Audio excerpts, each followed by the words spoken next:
Dani was not angry because of a reckless impulse, nor because of some baseless burst of jealousy the way outsiders would so easily assume.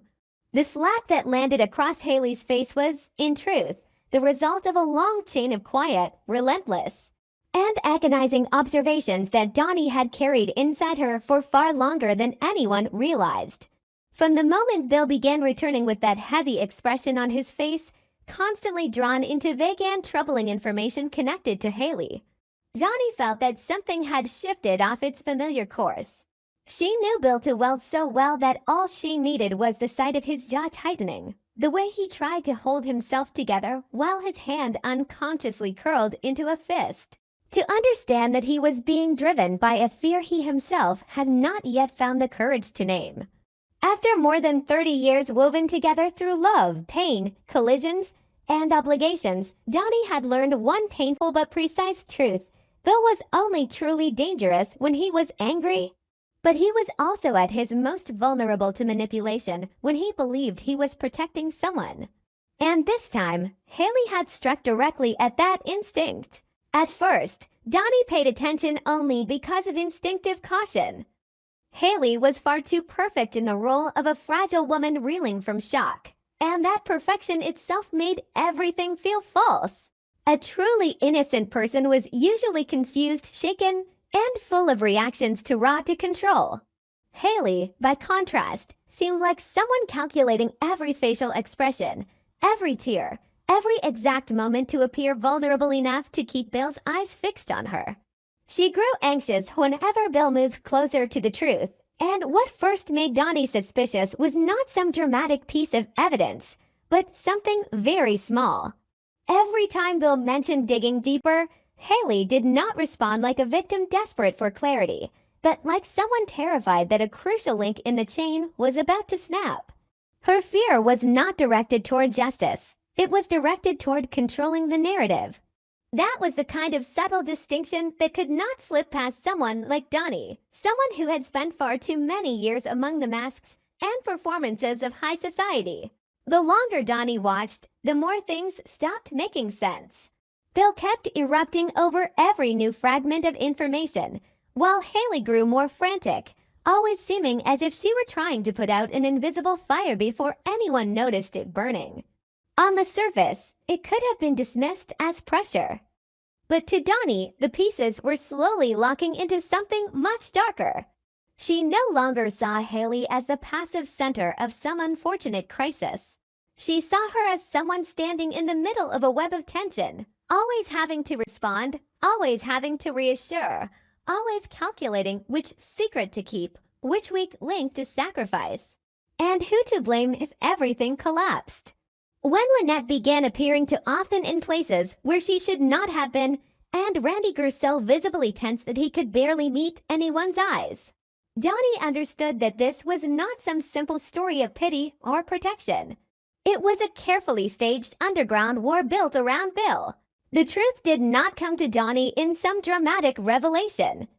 It came in the most frightening way possible. It seeped out through tiny cracks.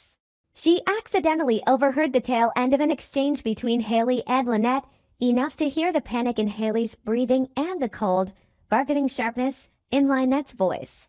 There was no full confession, but there was the unmistakable tone of someone being forced to pay more for a filthy secret. Dani did not catch every detail, but she heard the essence of it. Lynette no longer wanted to remain a distant puppeteer. She wanted more. And Hayley was frightened enough that she was nearly losing her ability to maintain her calm facade. Then Randy became the greatest mistake of the entire scheme. He had always been nothing more than a tool, and tools, when cornered too tightly, were often the first to turn against the hand that used them. In one careless moment, rattled by stress and losing his sense of direction, Randy let a detail slip in front of someone who was never meant to hear it, and that gave Dani the final piece she needed. From there, everything fell into place at once, Bill raging over new information, Hayley rushing to calm him, Lynette demanding more, Randy unraveling. And the center of it all not being the suffering of a victim, but the terror of exposure shared by the people who had built the lie. What made it impossible for Dani to stay on the sidelines was not simply the distortion of truth. What truly tore through the last layer of restraint inside her was the fact that Hayley had exploited the very thing that had hurt Dani most in the past: Bill's trust and his need to protect. Even though time, betrayal, and old wounds had worn their relationship into something warped and unrecognizable, Bill was still far too large a part of her life's history to be treated like a stranger. Dani could love Andre. She could want to move forward. She could tell herself that Bill belonged to the past. But emotion never moved with the clean logic of self-reassurance. Some people became a painful habit, an old weakness, a wound that had gone dry on the surface but had never truly healed. Dani realized she no longer wanted Bill back. But she also could not stand by and watch him be dragged into something so vile simply because another woman knew how to play the victim better than anyone else. The explosion came when all the pressure finally converged on one point. Hayley kept performing weakness even as the truth drew dangerously close, still using trembling eyes and fragile gestures to keep Bill standing on her side. That did not only make Dani angry. It made her sick. What she saw was not merely a lie, but a willingness to use fear, compassion, and other people's memories as tools. The slap across Hayley's face was therefore not aimed only at the present moment. It was the recoil of old pain Dani had swallowed for years. It was rage for every time she had watched the men around her lose themselves to ego, pity, or the illusion that they could save someone. It was the reaction of a woman exhausted by how deceit so often disguised itself in softness to escape judgment. The moment Dani's hand struck Hayley's face, it was not simply an act of violence. It was the instant a performance was ripped open by fury. Bill froze at the sight of it. His first reaction was instinctive resistance, because to him, Dani had just crossed a line. But that instinct did not last as long as he expected. Even in the middle of the chaos, Bill recognized that something about the situation was wrong. Dani was not the kind of woman who lost control without reason. She could be cold, cutting, contemptuous, but she was not someone who would reduce herself to public irrationality in front of everyone unless the cause was powerful enough to tear through her pride. And what unsettled Bill was not just Dani's slap, but Hayley's reaction. Instead of being purely hurt, offended, and outraged the way a genuine victim would be, Hayley panicked in the way of someone terrified that the truth had been touched. Her eyes did not quite turn to Bill in search of protection. They seemed to search his face to measure how much he had begun to understand. That panic became the first crack in Bill's blind trust. Bill stood between the two women as if standing between two versions of the truth he did not want to face. On one side was Hayley, clinging to the image of a fragile victim to force him to keep protecting her. On the other was Dani, the woman who had always made him uncomfortable because she saw him too clearly, knew him too deeply, and therefore could so easily touch the most shameful parts of him.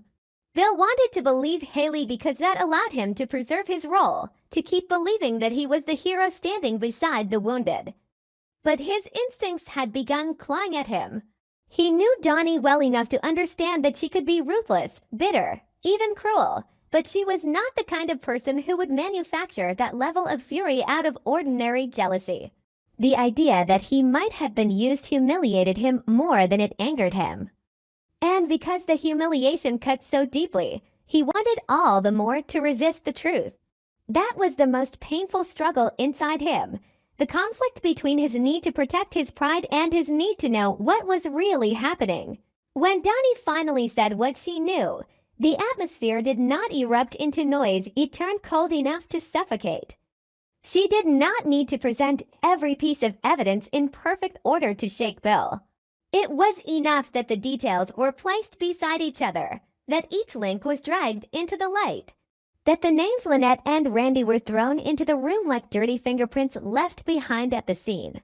Bill understood enough in that instant to know he could never return to the way things had been before. The most painful part was not simply being deceived. It was realizing he had willingly allowed himself to be deceived because it served his illusion that he still had control. The more he listened, the more he saw how many signs he had ignored simply because he liked the feeling of being needed. His anger was no longer aimed solely at Dani or Hayley. It began turning inward. He saw himself as foolish. He saw himself as a tool in a cheap performance. He saw himself being led by the very weakness he had long mistaken for honor. Hayley immediately struck back in the only way she still could. She tried to turn everything into a belated fit of jealousy from Dani, to drag the narrative back into the realm of old emotions and blur the truth that had just begun to emerge. It was a predictable move, but a dangerous one, because it targeted the most complicated element in the entire situation. Dani was not completely indifferent to Bill. The way she looked at him, the pain tangled with rage, and the way she tried to shield him from deception, those things were enough to make her denials seem weaker in the eyes of others. But that was exactly what made the situation more tragic. Dani was not trying to save an old romance. She was trying to destroy a filthy performance before it buried all of them. If any feeling remained, it was not some innocent love longing to return. It was an old chain between two people who had wounded each other too deeply to ever become entirely indifferent. And Hayley's willingness to weaponize that truth in order to cleanse herself of guilt only revealed her cruelty more clearly. She was ready to exploit even other people's unhealed wounds to save herself. Andre became a witness to a moment none of them wanted him to see. His arrival cut through the chaos like a fresh wound. He did not need to hear every detail to understand that something deeper than a slap was moving between Dani and Bill. What he saw in Dani's rage was not only offended integrity, but the depth of a history that had never truly closed. That did not make Andre turn away at once, but it planted bitter doubt inside him.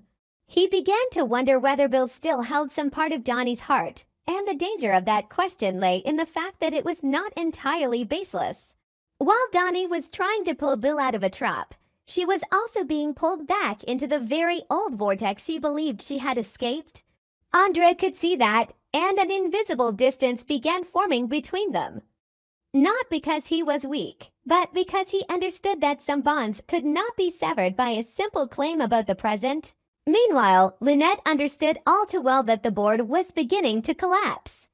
She was no longer focused on controlling the story the way she had before. She was calculating her exit. People like Lynette were never loyal to allies. They were only loyal to their own survival. Once Dani tore open part of the performance and Bill began digging deeper, what Lynette feared most was not Hayley's downfall, but the chain leading back to herself. So she prepared to sacrifice smaller pieces first. Randy immediately became the most convenient target. He had been trembling from the beginning, and now he was the easiest weak link to break. But what Lynette did not anticipate was that once cornered, Randy no longer had enough composure to remain an obedient pawn. The fear of being abandoned, blamed, and crushed made him reckless. Weak people, when pushed too far, often do not choose silence. They choose to overturn the whole board so they do not have to die alone. From that point on, the conflict was no longer about a slap and a lie. It became a chain reaction pulling everyone into something far more dangerous. Bill began to investigate for real, no longer to soothe Hayley, but to salvage what remained of his pride. Every step he dug downward cracked Hayley's mask a little more, and with each crack, other hidden hands began to show themselves in the dark. Dani, even though she had brought the truth into the light, felt no relief. She understood better than anyone that exposing the truth did not mean the pain was over. Very often, it was only the opening gunshot. At once, she had to face the struggle inside herself, the altered look in Andre's eyes, Bill's unpredictable reaction, and the growing possibility that Lynette or Randy might do something even worse to save themselves. She was no longer standing outside the conflict. Once she had acted, she had stepped directly into the hidden war, and there was no clean way back out. Bill was eventually forced to choose, but that choice did not come in the form of some clear declaration. It revealed itself in smaller ways, in the fact that he no longer defended Hayley on instinct, in the way he began to fall silent when she cried, in the way his eyes turned toward Dani with something more complicated than anger, something mixed with the discomfort of a man being forced to look at the ugliest truth about himself. He could not immediately stand fully with Dani, because doing so would mean admitting that he had been blind and foolish. But he also could not keep standing with Hayley without betraying the awareness that had just awakened inside him. That hesitation made the air even more tense, because everyone understood that Bill was standing on the edge between awakening and one final act of self-deception. And that was the real tragedy of the slap. It solved nothing at once. It merely exposed everything. It revealed that Hayley was willing to use fear and pity as weapons. It revealed that Bill was still vulnerable to being led by his need to play the savior. It revealed that Dani, even after walking so far away, still could not entirely cut off her instinctive response whenever she saw Bill being dragged toward ruin by his own weakness. It revealed that Andre was being forced to confront the bitter truth that the human heart was never as clean as promises made it sound. It revealed that Lynette and Randy were only the visible fragments of a larger selfish network in which everyone was ready to betray someone else in order to survive. From the outside, it was only a slap, but underneath, it was the moment when everything that had been buried and hidden began to fracture at once. Dani did not slap Hayley simply out of jealousy, nor merely to protect Bill. She slapped her because, in the end, she could no longer bear watching something vile keep dressing itself in weakness and using that weakness as a shield. She slapped her because sometimes silence was filthier than violence. She slapped her because this time, if she did not shatter that performance, Bill would keep sinking deeper into his own role until everything around him collapsed completely. And perhaps, at the deepest level, the level even Dani herself did not want to name, that slap was the true final ending of whatever remained between her and Bill. Not because she had stopped caring, but because she had finally seen him too clearly, seen her own weakness too clearly, and understood that the only thing left to do now was not to save an old love, but to rip apart the lie before it swallowed everything that remained.